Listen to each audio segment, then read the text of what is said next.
Thanks, Dan, and thanks, Matt, for joining us again. Thanks for having me.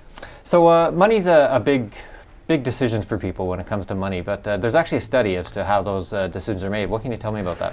Yeah, so behavioral finance, behavioral finance is the study on how people make decisions in relation to money.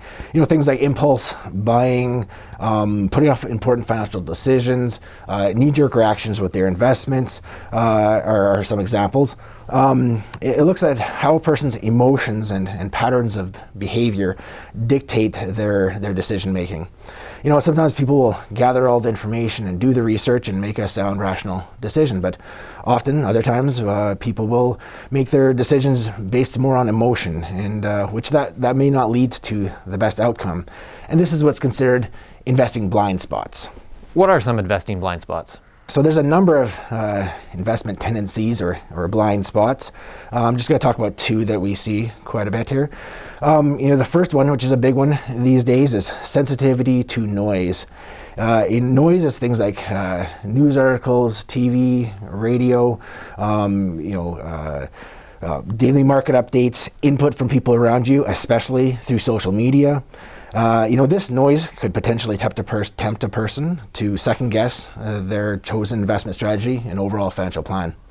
And closely related is short-term focus. Short-term focus is when a person puts undue emphasis on immediate events which may not have a overall material impact on their long-term financial plan. Things like checking your portfolio daily and worrying about short-term fluctuations, also worrying too much about the impact potential global crisis or political events or interest rate moves may have on their overall wealth. What are some things people can do to avoid these blind spots? Well, pretty important is put a long-term financial plan and investment strategy that's customized and will work for you, and more importantly than sticking to that, of course. It's hard to do maybe, but don't make rash decisions based on gut feelings.